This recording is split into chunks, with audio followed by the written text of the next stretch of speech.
Brother Zaka za kazi. Mambo vipi? Safi kabisa. Fresh kabisa. Alhamdulillah sana. Mimi nataka tuanze bwana kwenye siri ndani ya Azam Football Club msimu huu kimataifa. Kuna siri gani hapo? Kwani kuna nini kimetokea? Mbona kawaida? Yaani ni bahati mbaya sana. Kwa misimu tu miwili mitatu iliyopita ndo Azam imekuwa inakwama sana kuvuka hii raundi. Ni kuanzia msimu nadhani wa 2022 23 24. Labda na 24 25 hii misimu mitatu. Lakini huko nyuma Azam ilikuwa inavuka tu hii raundi. Kila wakati ilikuwa inavuka, inakwenda mpaka hatua ya mwisho. Na huko nyuma kabisa mashindano ya Afrika haya yalikuwa na hizi raundi za mtoano hizi kama zilizopo.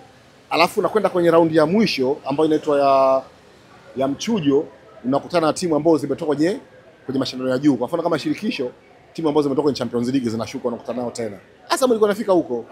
Kwa hiyo sio kitu cha ajabu sana, lakini of course kuna kazi imefanyika.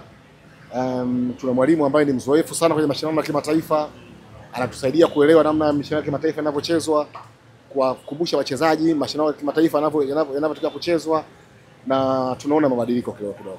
Tumeona kwa hizi timu kubwa Simba na Yanga huwa wana malengo yao kwenye michuano ya kimataifa. Nyinyi kama Azam malengo yenu ni yapi msimu huu? Hata sisi huwa tuna malengo yetu mara zote. Kufikia malengo ni jambo lingine, lakini malengo huwa tunakuwa nayo. Na sisi kwenye mashindano ya kimataifa lengo namba moja ni kufika angalau hatua ya makundi kwanza. Kufika hatua ya makundi kwa sababu ni hatua ambayo tujai kufika. So kabla hatujawaza zaidi ya hapo, tunawaza kwanza hatua ya makundi. Ukishafika hiyo hatua ndio tutaangalia hatua zingine mbele kama zipo.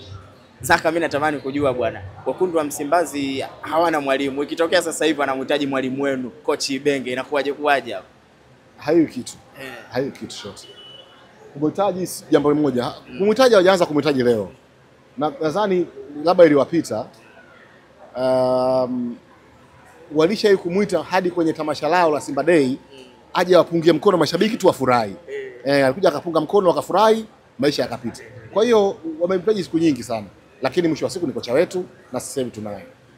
Kesho mnaenda kukutana na JKT Tanzania, timu ambayo msimu uliopita mlipata sare uwanjani kwake. Mnaenda kuiona mechi ya namna gani? Na mkizingatia mnaenda kucheza mechi ya kimataifa, fatigue haito affect siku ya kesho? Tulikuwa tunajua kwamba kuna mechi ya kimataifa, lakini kuna mechi zingine zinakuja, kutakuwa na hali kama hiyo. Ndio maana tuliandaa kikosi kizuri, wachezaji wengi wenye quality. Mwalimu anafanya mzunguko mzuri kwa wachezaji wengi ambao walicheza mechi ya kwanza ya kimataifa, hawakucheza mechi ya pili. Hawakucheza mechi iliyofuata ya ligi dhidi ya Mbeya City kwa sababu walipumzika. Na walipopumzika wakaja wakacheza mechi ya marudio ya kimataifa. Inawezekana kesho wasicheze, wakacheza wale wengine ambao walipumzika. Unazungusha wachezaji namna hiyo kwa ajili msimu ni mrefu sana. Ukitumia wale tangu mwanzo namna hii mechi ziko tight, unaweza ukachosha mapema sana. Kwa hiyo tunajua hilo, tunajiandaa na hilo. Tutegemee kuna Azam ya namna gani kwenye ligi msimu huu? Bado kusema matarajio, wacha tuone kidogo kinavyoenda, lakini kwa sababu ligi bado mwanzoni sana, tumecheza mchezo mmoja tu, tupunguze matarajio. Wacha tuende kidogo tuone nini kitakuwa baadaye.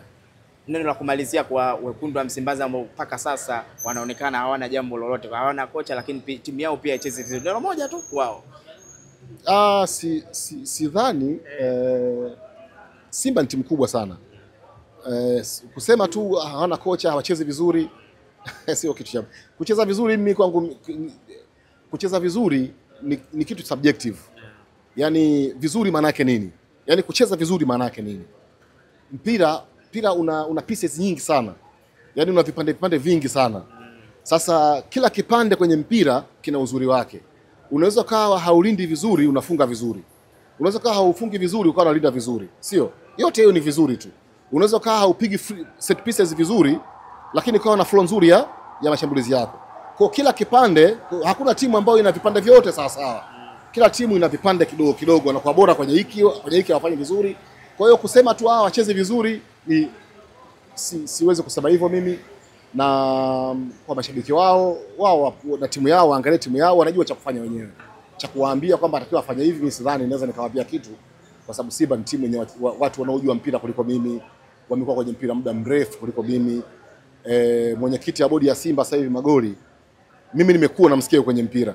Sijui nyinyi, lakini mimi nimekuwa, yani nimeanza kujua mpira, namsikia yupo kwenye mpira. Mimi nafikiri nitamwambia nini?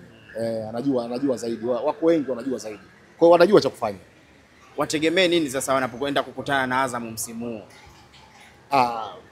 Mechi bado iko mbali sana kusema tegemea nini sasa, lakini ni vile vile inavyokuwa, kwa sababu hizi timu zinajuana. Yaani kuamka tu asubuhi na kusema tegemea hiki itakuwa sio sawa sawa. Mpira hauko hivyo sana. Lakini nadhani itakuwa mechi nzuri sana. Mimi nikushukuru sana. Asante sana.